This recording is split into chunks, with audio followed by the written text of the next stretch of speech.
Hey, who's all in here? How are you guys doing today?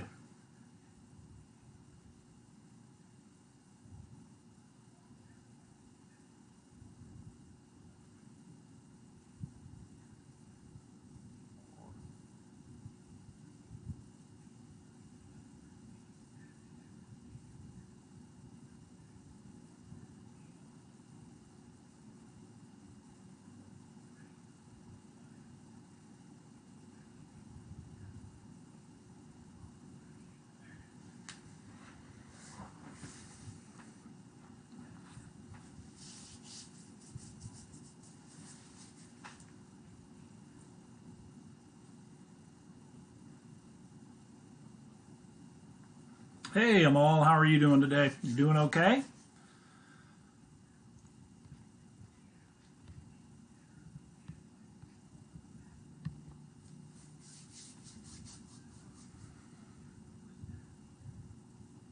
Navi, how are you doing today? Glad you could be here.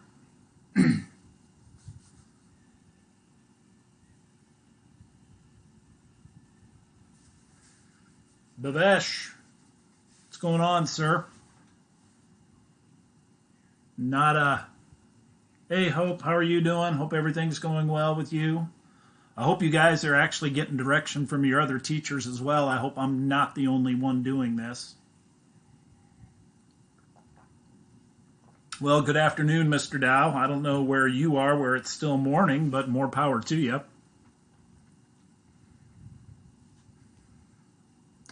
And Chronicles of whomever that is. I have no clue who that is. So, hey, what's up?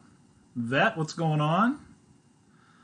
How's the quarantine? Well, you know how it is. What's this shelter in place type of thing? You know? A lot of movie watching,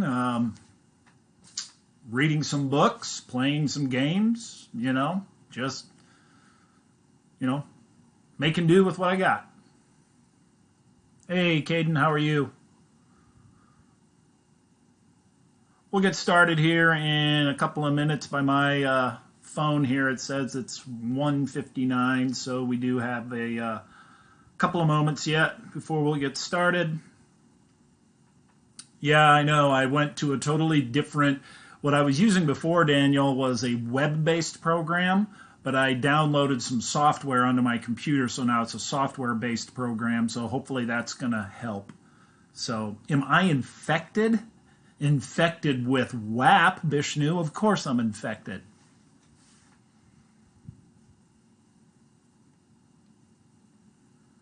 Hey, Jace, what's up? Let me get to my notes here.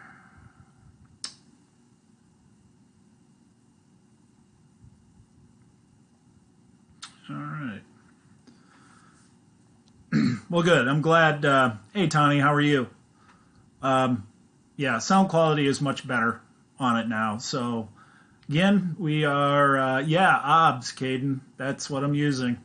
Um, hey, Janae, what's up? Hey, have you got that field trip permission slip handed in yet, Janae? Just checking on it. So, a couple more moments. How often are these live streams? I'm going to do these live streams Monday, Wednesday, and Friday at the same time, unless something weird changes. Um, and I know I've had a couple people ask me, are they going to be the same lectures as the one before? No, I will never do that. I will try to lecture on something new each and every time. So don't be, and don't worry if you miss it. Because it all is recording on my YouTube channel here. So, hey, Presley, how are you doing? Glad you could be here. So, yeah, the mic is so much better. I do think so as well. All right, so you guys ready to do this? Got your paper out, taking some notes. Remember, at least for my class, I don't know, what the instructions are for Mr. Peterson and what he said about his what the requirement was. But for my classes, note taking is expected here. If you don't watch this live, of course, you've got plenty of opportunity to watch it recorded. So yes, you still need to take notes, over this. What if we don't return to school until next year? Vishnu, I'm like this as well. I don't know what that's going to all deal with. Just for the main reason is, what can a district legally do for grade taking during this time? We heard today, I was on a conference call with Mr. Brown and other teachers from Fossil Ridge. There's been over 12,000 requests for technology from families in the district. And there's still about 9,000 students out there that don't have access to a computer or some sort of technology, or there's no way to get them connected.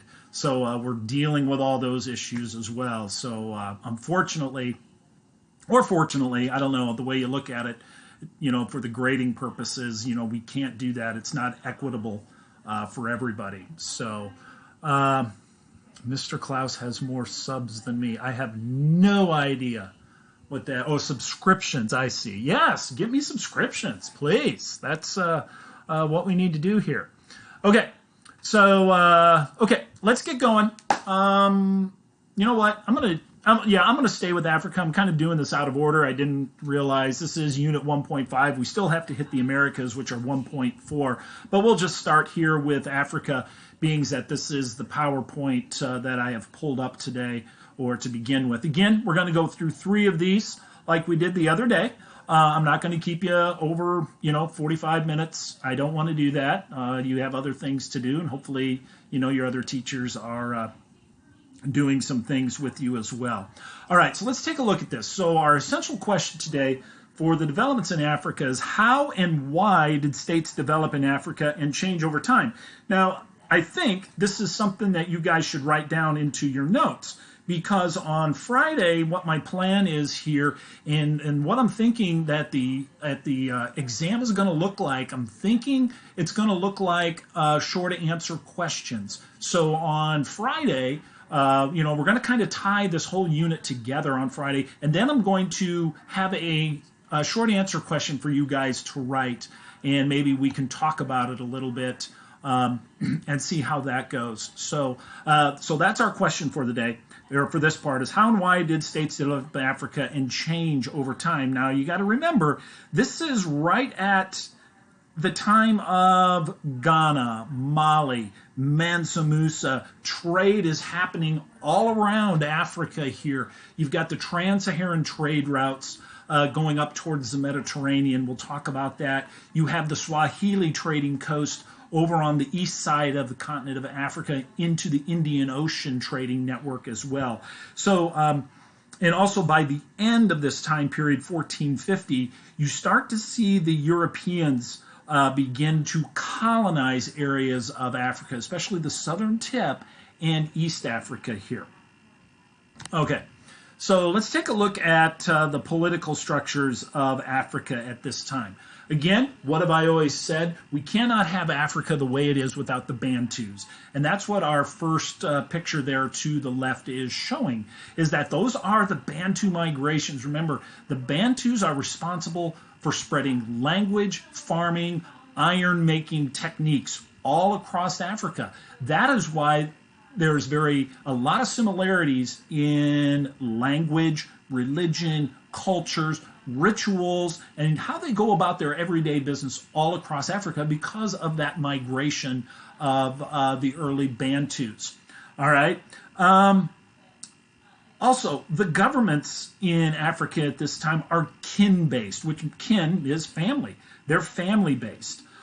Kingdoms like Ghana there to the right, they increase their wealth, their power, their influence due to trade. Islam begins to spread, so it adds this religious diversity to the continent.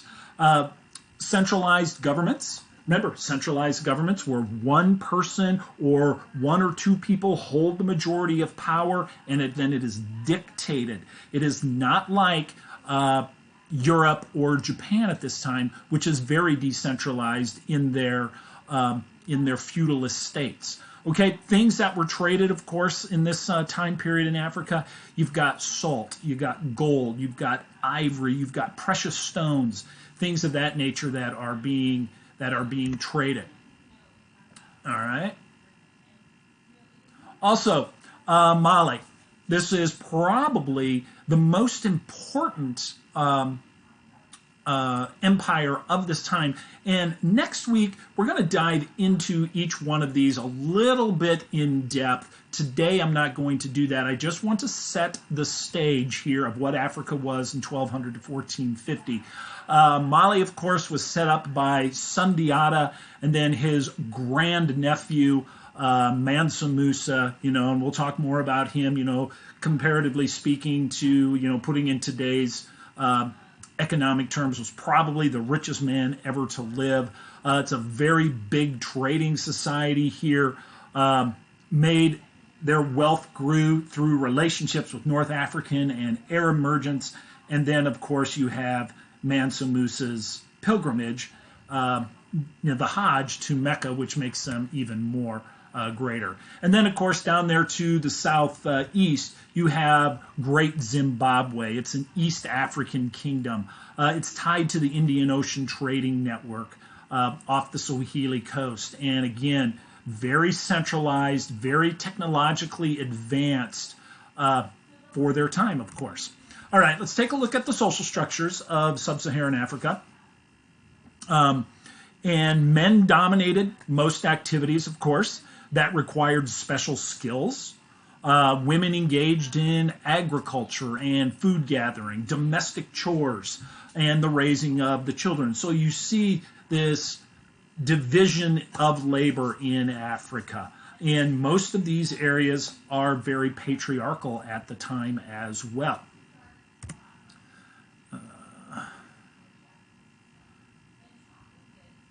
All right. So slavery existed in many forms in Africa. Like I have, told you before, the Europeans did not start the slaves trade in Africa. That had already been established by African kingdoms.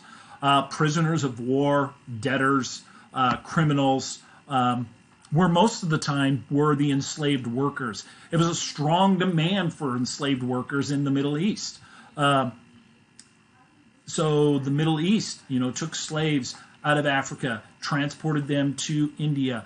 They provided labor on sugar plantations in Mesopotamia as well. Cultural life in Africa at this point, they were very dynamic.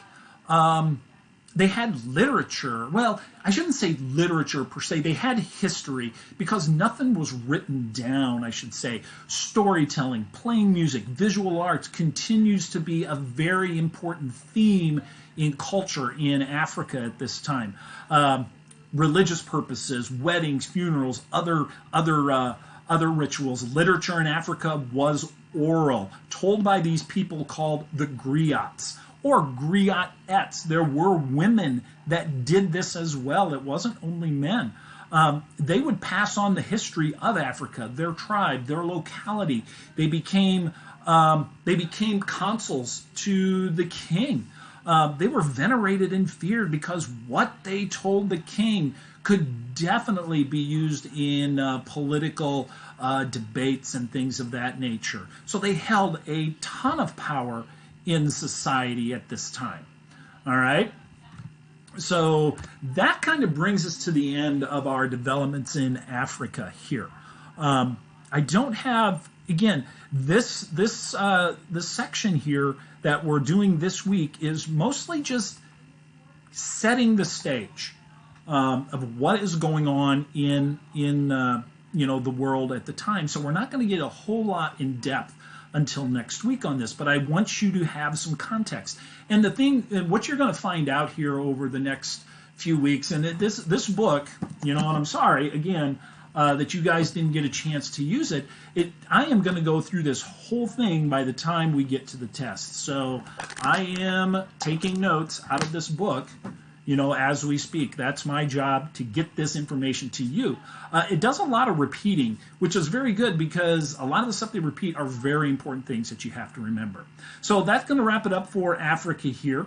I want you to take a couple moments, maybe reflect on your notes here a little bit, and we'll get started. And we'll get started on the Americas here.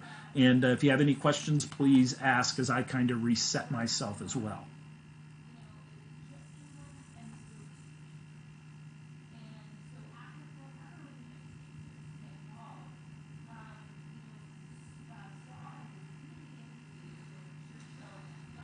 Hope you guys are all doing well. I miss you, of course. Well, most of you. I'm even beginning to start to miss Bishnu as well. So it's good to see I have about 60 of you in here today. And like I said, I just want to keep it light, keep it easy. Ooh, look at all those subscriptions now that I'm getting. Don't know where I'm currently at.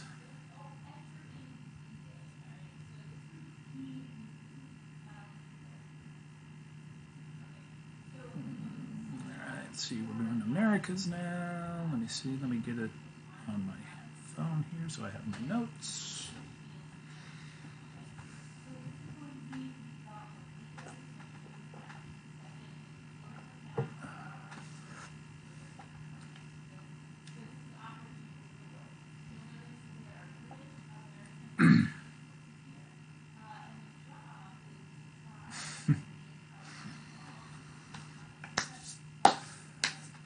Okay, what's supposed to mean? Mr. Klaus, do you think the test will be easier or harder than years because of the free response only section?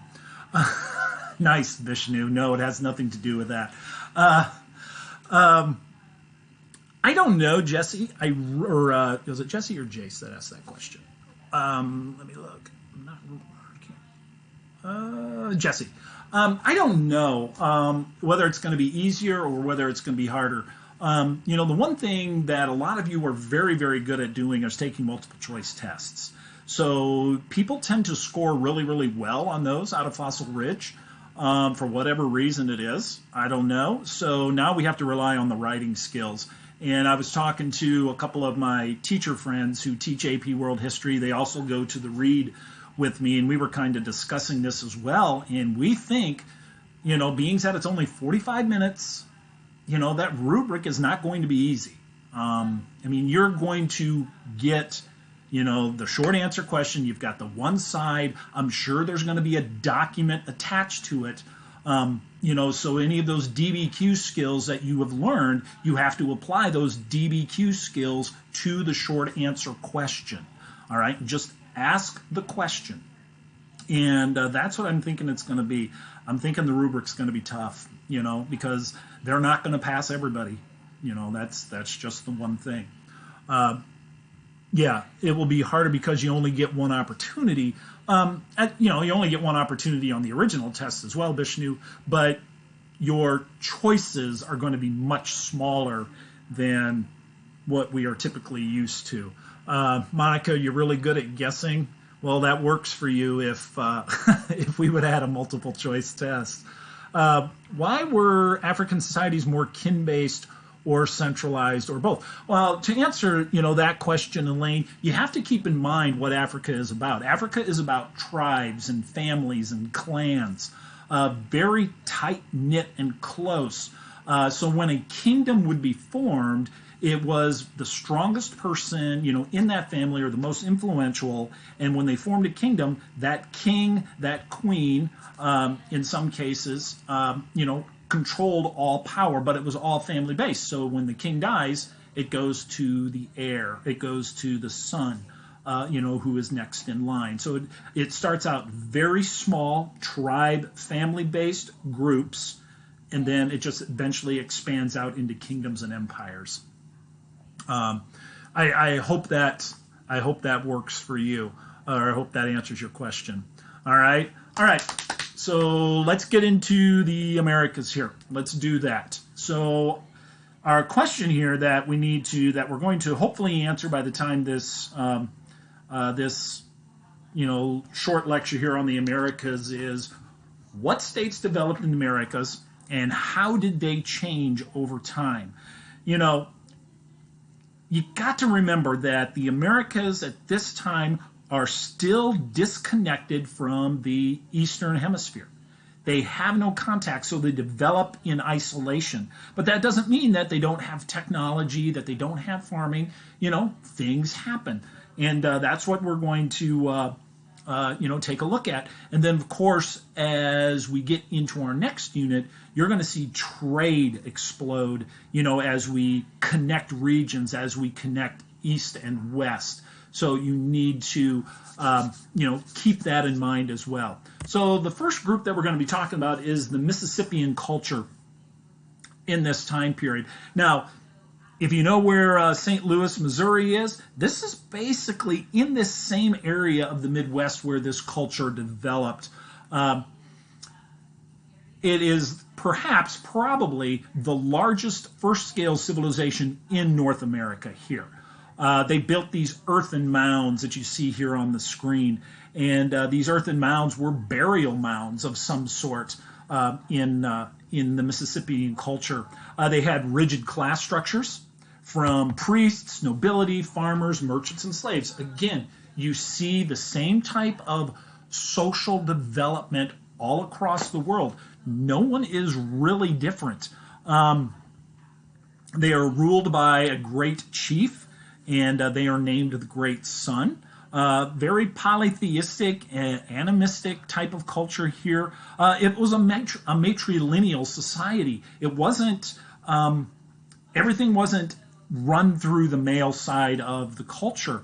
Social standing was determined by the woman's side of the family in Mississippian culture. We don't see that very often. We see this culture collapse in the mid 15th century, so about 1450 there. And there's been discussions on what caused it. Environmental conditions, crop failures, massive flooding, or it could have been due to early European contact and those early European diseases. All right, so let's take a look at the Mayan city-states here real quick. Not going to spend too long on them. Located in southern Mexico here and parts of Central America.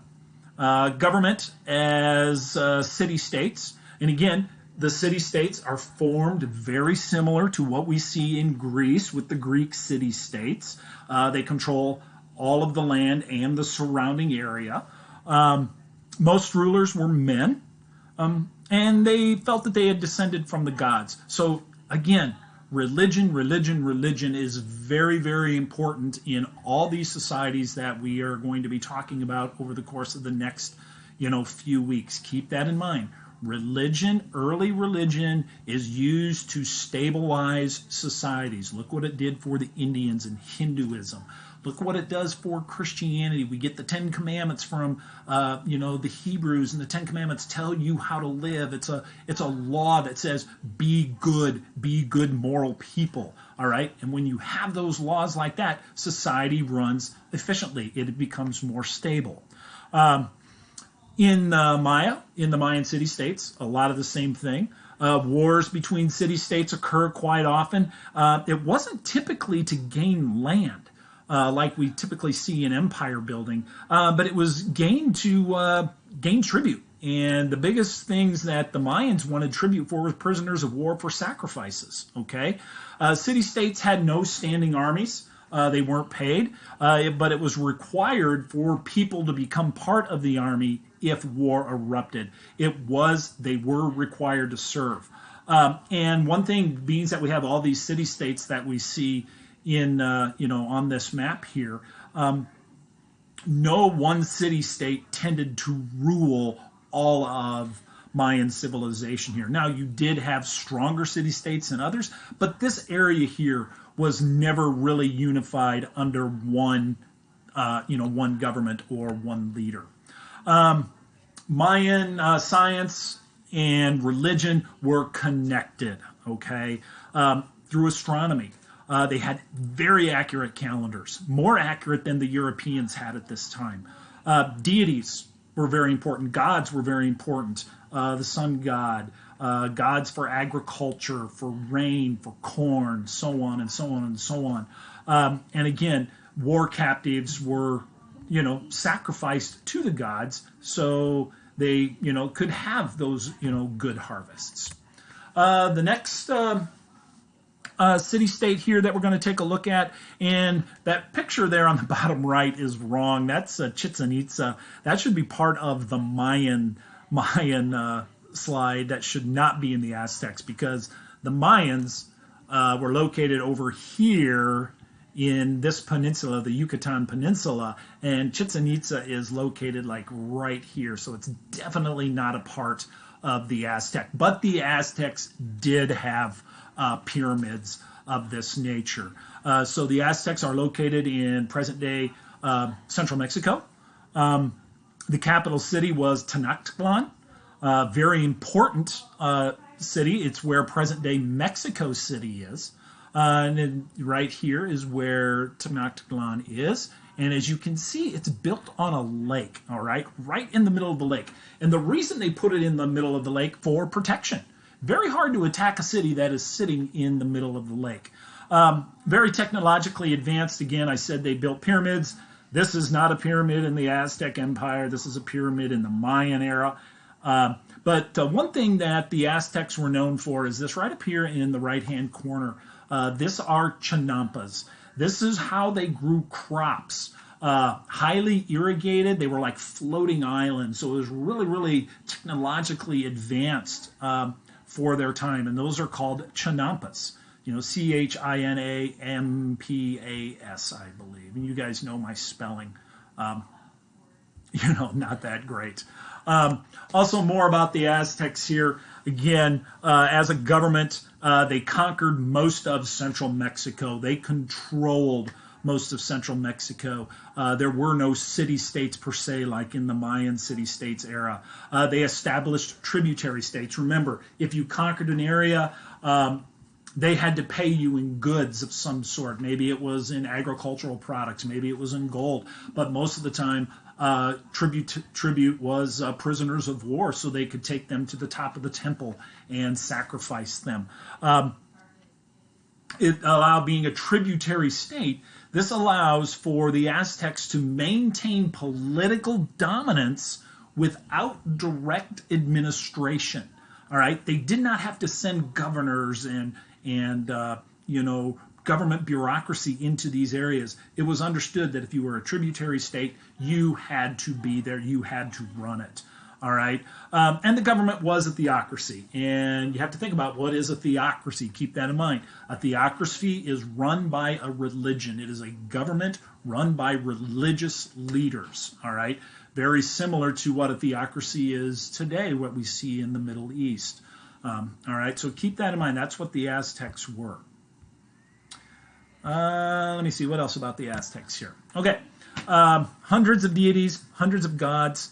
I'm not even going to try to pronounce, any of these names because you guys will just laugh, and I guess that's what it's all about. They're both female and male gods.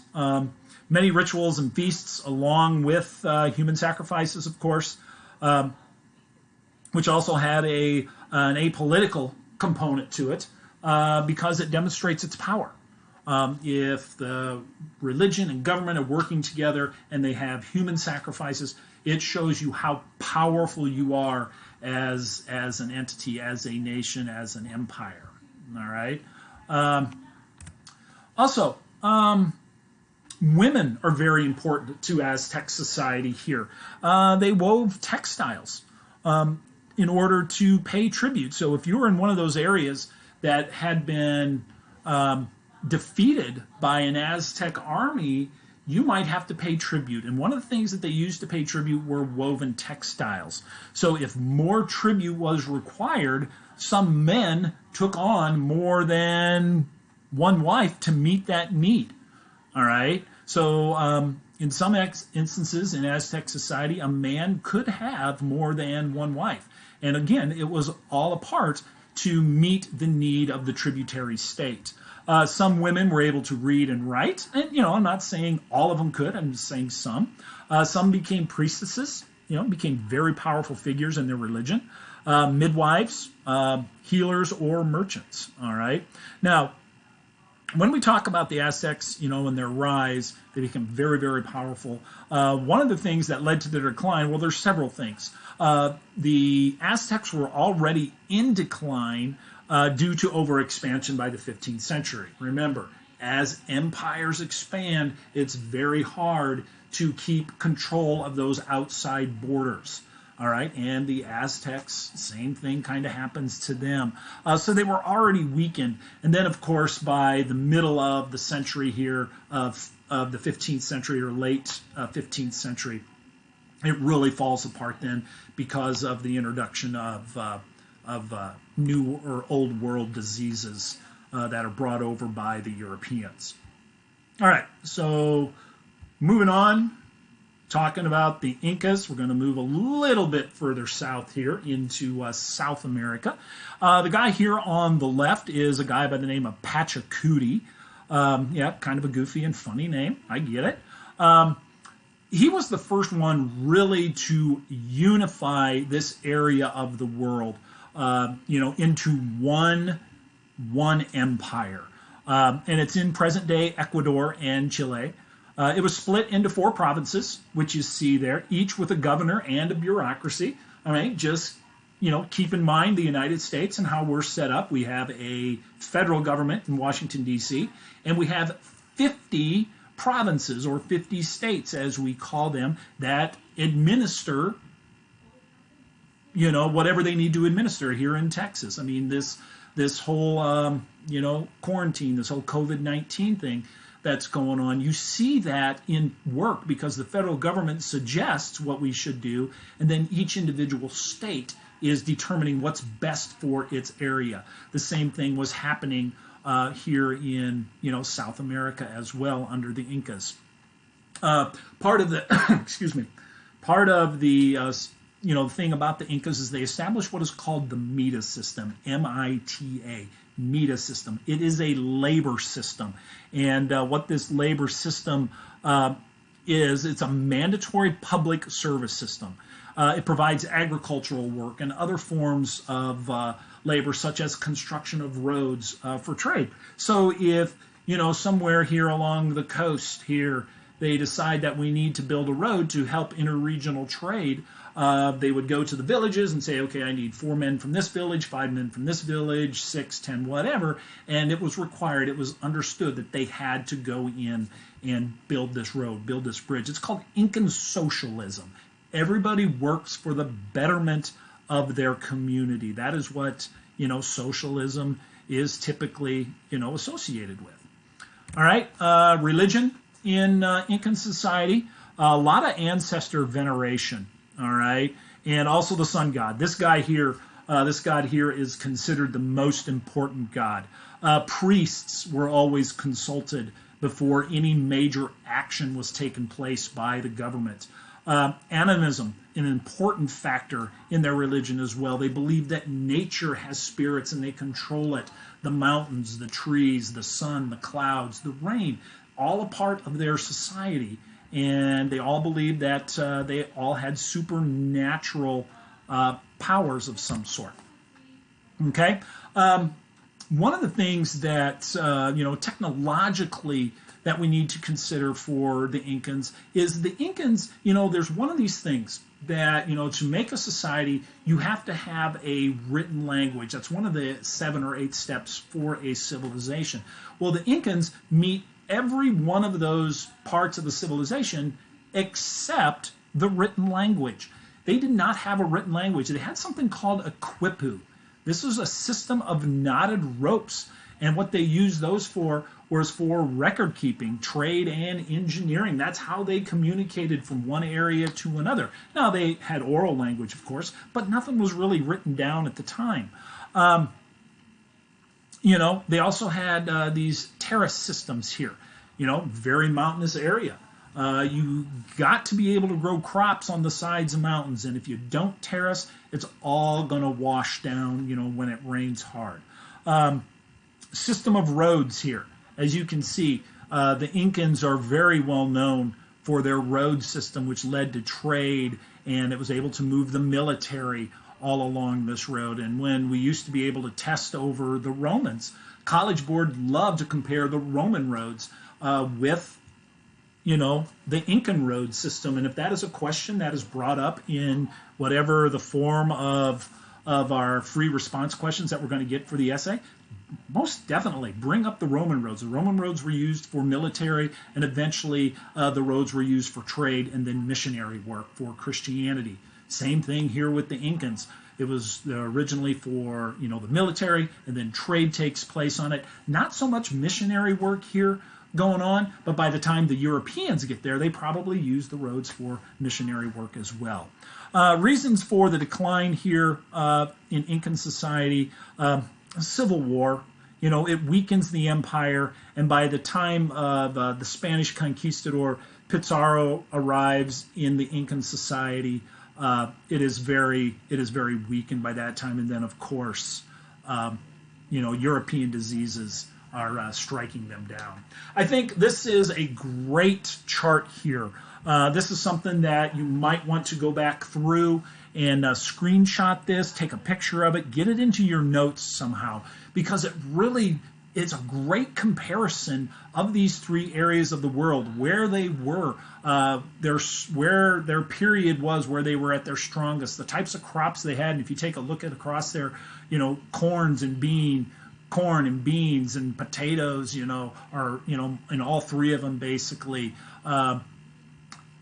Trade levels. Now, they say the Incans had limited trade, but they traded really, really well amongst themselves. Again, religion is very, very similar, polytheistic, some human sacrifices. Governments, are a little bit different. Some have city-states. The other ones have very powerful kings. Writing and or technology and thought. Reasons for their decline, drought, deforestation, and of course the Aztecs and the Incans. It's definitely European diseases. So that kind of brings us up to date before the Europeans hit the Americas in 1492. So, keep in mind, again, this is context. This is what the world looked like during this time period. All right, going to give you a little bit of a break here as I kind of reset for our last topic of the day, and that is going to be Europe. If you have any questions, please ask. Yeah, who asked the question? I see that I typically don't answer during, the lecture, like Jesse says. Did the META system, Elaine, did the META system play a role in the construction of the Carpa Non? Well, you've got me on that. I don't understand. I don't know what the Carpa Non is, but I'm going to look that up as we are kind of resetting. But I'm sure it does if it has something to do with, okay, Carpa Non, Inca. What is this? What is Carpa Non? It's the massive road. Yes, most definitely. I didn't know that's what it was called, Elaine. I would definitely say the Incan system or the META system definitely played a huge part in the building of that road. Because let's say during a storm or something on that, or where parts of the road were washed out, they would get workers, men typically from surrounding villages, and they understood that, hey, that's my job. I have to go in and repair this road. So definitely that played a part, and that's a great little bit of history that I didn't know about. What it was actually called, the Carpa Non. So basically, what that is, guys, is the road system. All right. What was the rope system with the Incans? It was called a quipu, Q-U-I-P-U. That's what that is. So it says labor consists of agriculture and constructions of road. I can't believe y'all don't trust me. But anyway, all right, guys, get reset. I'm going to place the new PowerPoint up, and then we will be on our way here. Let me just get it up here, so if you need to run to the restroom or anything, please get that taken care of.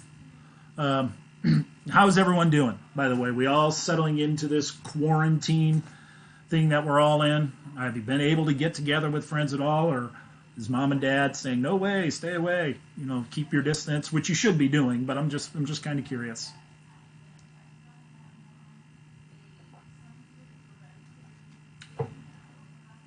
How many slides in the next one, Joa? Let me look. 10 slides. So there it is. Okay. Is that cute? Let's be nice on the chat, guys. Let's be nice on the chat.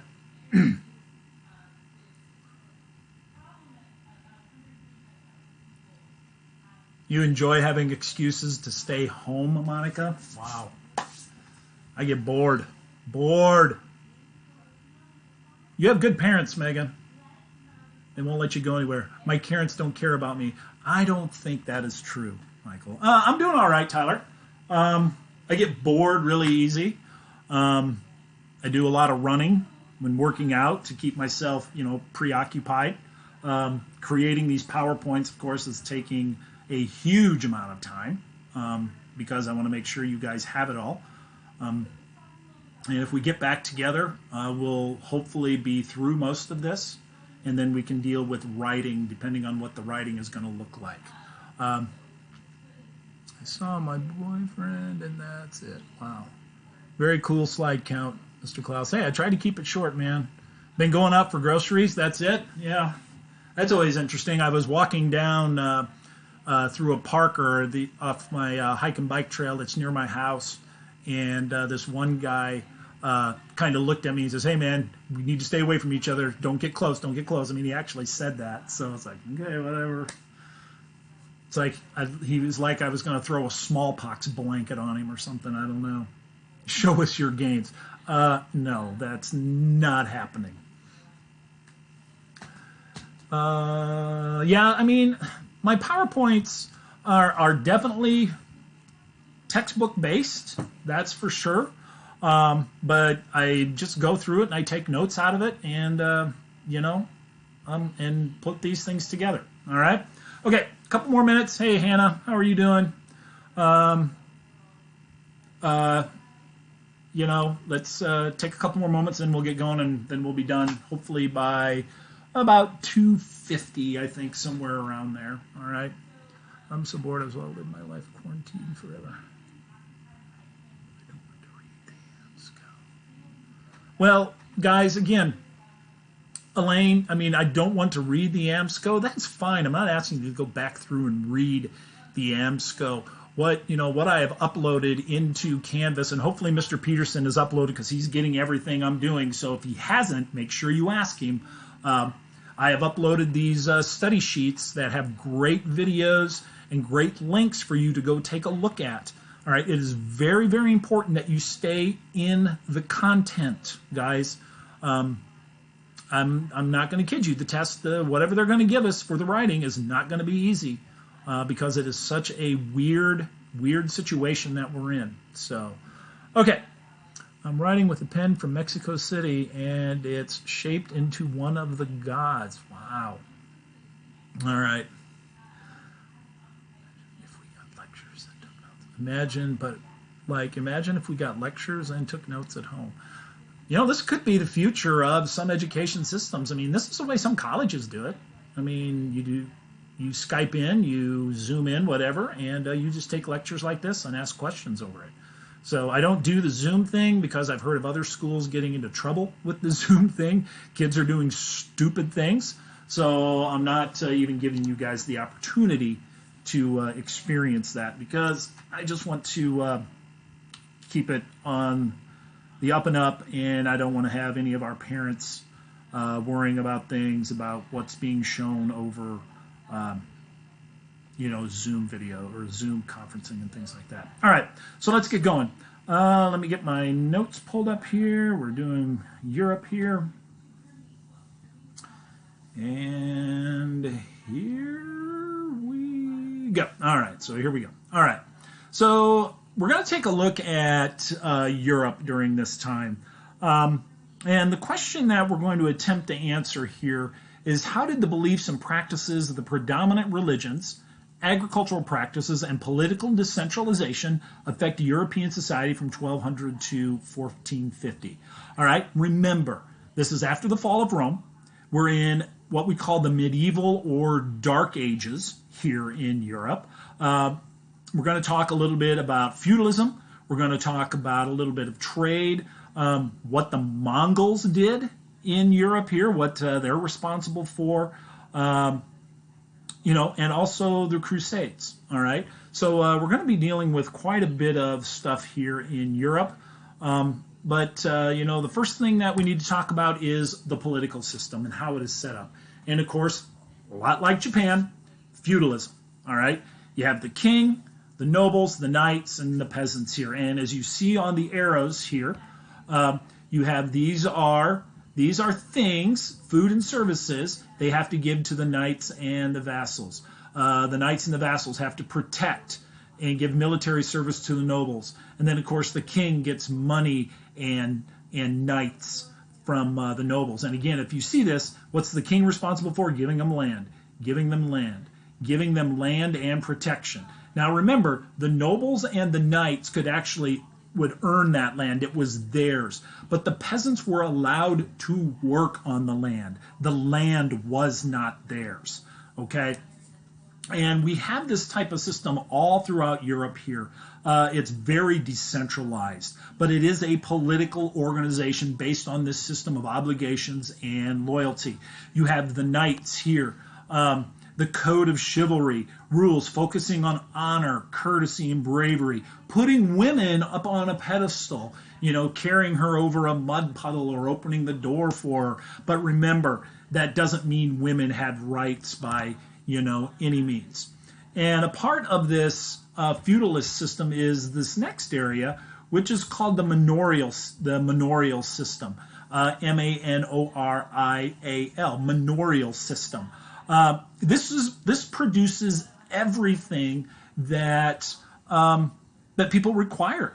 It limited the need for a lot of outside trading or contact with others. Manors were small villages, as we see here on the left picture. It included a church, a blacksmith, shops, everything that you potentially could need here. The serfs worked the land. Now remember, serfdom wasn't slavery, but it was just this close to slavery, okay? The serfs worked the fields here, and in Europe here, we have what is called the three-field system. Now, the three-field system had been something that had been in practice in China for, hundreds of years before this. You grow wheat in field 1, and then in field 2 you grow barley, and then in field 3 you leave it fallow for animals to graze. And then the next season you would grow, field 1 here on our visual would become fallow, and field 2 would have wheat, and field 3 would have barley there. So it's this rotation of the crops in the field which kept them fertilized. New tech developments here. You have windmills for grinding of corn or grinding of the grains, iron plows, the horse collar that allows these plows to be pulled through. So all of this here promotes population growth. And of course, it allows for, the urbanization of Europe. It allows cities to grow larger as well. Political trends here in Europe. France was really the first to develop a bureaucracy of some sort here. It created the Estates General, was the body to advise the king, and then of course France does, create the legal estates. You have the church, the nobility, and then basically everyone else, the very poor. There in France. So they are really the first. Also, what's going on in Europe here, you have the Holy Roman Empire. Remember, after the fall of the Roman Empire. Basically, the old Roman Empire splits up into two sides. You have the Byzantine Empire off to the east in Greece and parts of the Middle East and Turkey, and then you have the Holy Roman Empire. This was created in 962, late 10th century, but there's also this constant struggle of who is really in power. Is it the church or is it the emperor here? And who retained power? And then you have the 30 Years' War in the 17th century. It weakened it, and it fell when Napoleon invaded Europe in 1806. So, for the most part, the Holy Roman Empire is around for about 1,000 years, but in different shapes and boundaries and things of that nature. And of course, by the time Napoleon, invades Europe in 1806. The Holy Roman Empire is very, very weak. All right. Some other political trends that are going on in Europe at the time. In Norman England, you have a very powerful king named William the Conqueror. He is a descendant of the Vikings, but he is very, very powerful. So he sets up the stage in England for very, very powerful kings. What they say goes. And of course, the nobles hated it. They had no power, and they didn't like the idea that this king could tell them what to do, how many taxes they could pay. So in 1215, the nobles forced King John to sign what is called the Magna Carta. Now, it was to restrict his rights, basically. He had to go to the nobles and ask for their permission on whether they could raise taxes. It also gave the right to a jury trial before a noble could be sentenced. Keep in mind, I use the word noble because this Magna Carta did not protect the rights of the poor, the peasants, change the rights of minorities or women. It just restricted the rights of what King John or a king could place upon the nobles. So it protected the rights of the nobles here. Also during, in about another 50 years, the first English Parliament is developed, is created in 1265. And of course, that increases the rights of the nobility again, but not the common person. And then you get, during this time period, the 100 Years' War. It's a series of wars, and it's fought between France and England in the 14th and 15th centuries. Effects of the war here, you start to see countries identifying themselves as French or English. People start saying, hey, I'm French, or hey, I'm English. They didn't, before then, they typically said, well, I'm a member of the Holy Roman Empire, or I reside in this region or this region. They didn't identify themselves with a nationality.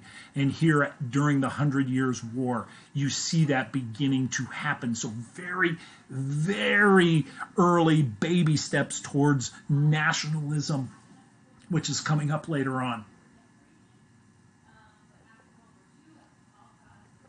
All right. Sorry about that. The use of gunpowder begins to increase here in Europe, and it's used for military gains. You get what is called the Reconquista, where the Christians take Spain back from the Muslims in 1492. And then, of course, once the Spanish are able to do this, it leads to King Ferdinand and Queen Isabella to allow Christopher Columbus to move out into the Atlantic Ocean and eventually come across the Americas here. Okay, one thing we need to definitely talk about here is the most powerful institution in Europe at the time, and that, of course, is the Catholic Church.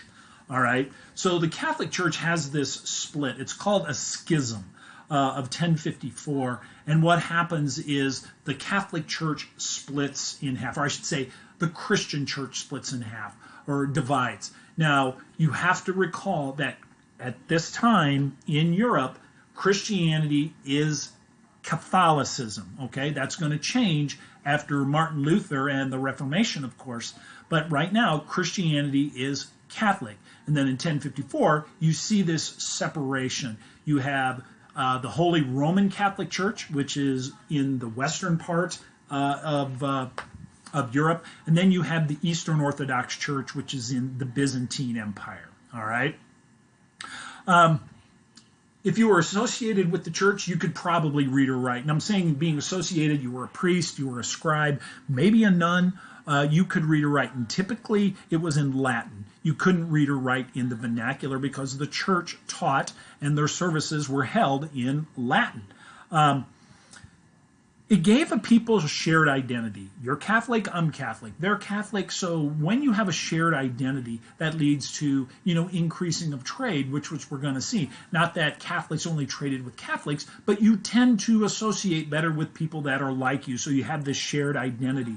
The church establishes some of the first universities in Europe.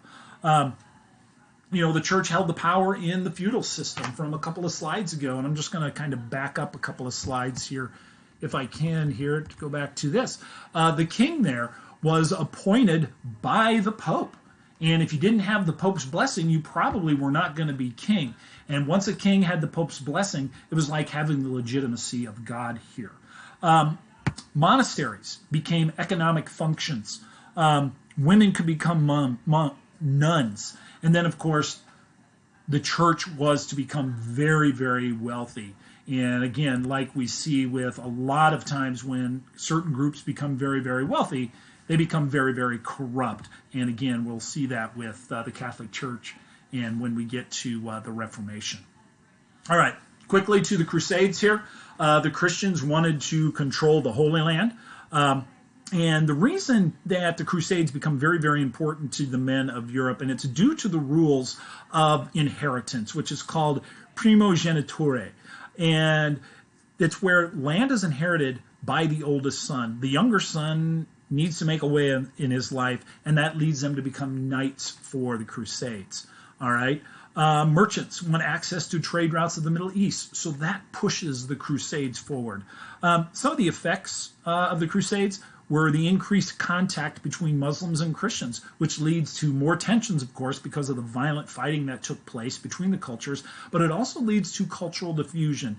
It leads to Europeans really beginning to start to see things from the Middle East and from the eastern side of Asia in trade, and it gets people interested in opening up more trade to the East. One thing you have to keep in mind, though, that the Crusades did not lead to the Christians taking control of the Holy Land permanently. Economic and social change, of course. Crusades led to the interest of Europe to other parts of the world, like Marco Polo.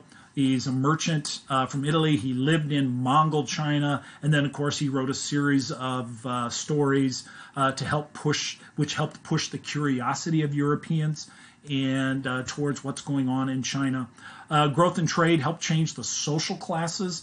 Merchants and traders become a very important class in Europe now.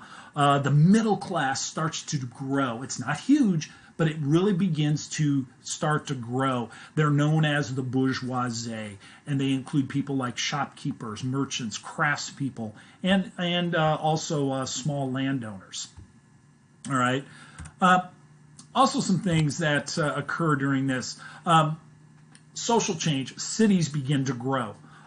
New ag practices, populations begin to grow. Increased contact with Asia led to new diseases such as the Black Plague. The Little Ice Age here to the left during the 14th century reduces ag productivity a little bit. Less trade, more disease, more famine, and people are beginning to be blamed for that sort of thing, and those people are the Jews, especially in Europe. They become the scapegoats. This is where that kind of, one of the, early seeds of discrimination of Jews in Europe is happening here.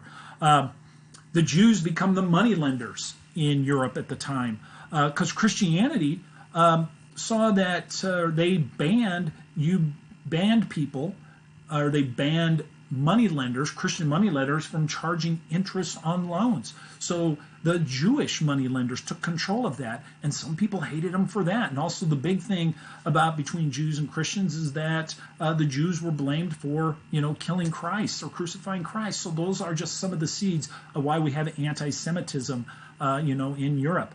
With all that going on, you start to see an increased money flow into Europe, which brought economic growth, especially after the Little Ice Age here. Muslims face discrimination in Europe because they are not Christian, of course. But due to both the Jews and to the Muslims, trade and commerce begin to flourish in Europe. Women in Islamic societies enjoyed higher levels of equality in Africa and Southeast Asia than Christian women did in Europe here. All right, real quickly about the Renaissance. Due to this increase of trade and wealth in Europe, it leads to the rise of the middle class and the patronage of artists. The money sparks creativity in Europe. We begin to study the classical learning of the Greeks and the Romans. The printing press is introduced into Europe out of China. This leads to the growth of literacy and the spread of ideas. People begin to write things in their vernacular, in their local languages, and of course that's going to lead to the Reformation, which we'll talk about later on. Humanism, the focus on individuals rather than God, begin to grow. Cultural changes. This leads to the rise of very powerful monarchies, the centralization of governments, and also very early indications of nationalism here. So that brings us to the end of the developments in Europe. And on Friday, I'm going to kind of tie this whole unit together and possibly come up with a short writing prompt that we're going to take a look at to kind of help us through this. So that's going to do it for me. So any quick questions that I need to answer before I get out of here today? I'll just kind of hang on for a moment. I'm going to go back through and see if anybody asked questions. How did the Catholic Church generate revenue? Offerings, in church, taxes, things of that nature. Let me see. I thought the Mongols adopted tech from the entities. Oh, they did, but they also created their own tech as well. They were not dumb. And again, I do appreciate some of you guys answering these questions as we go through. The Golden Horde pushed into Europe at about the same time, I believe, so they did adopt some military technology. Now, the Golden Horde, the Mongols, got as far east or as far west as about Vienna, Austria. They didn't really go all the way into Europe. Of course, they controlled all of Russia at one time, and next week I'll get more into where the Mongols were and what they meant to world history as a whole. So I hope that helps. Again, stay safe. Wash your hands, practice that social distancing that we all need to do, and we'll do this all again on Friday, excuse me. I don't know any more information about the test. Hopefully a week from Friday we'll know more a little bit about that. All right, guys, take care. Deuces. I'll see you soon. If you need to contact me in any way to ask questions, please, you can do it through Remind, or you can do it through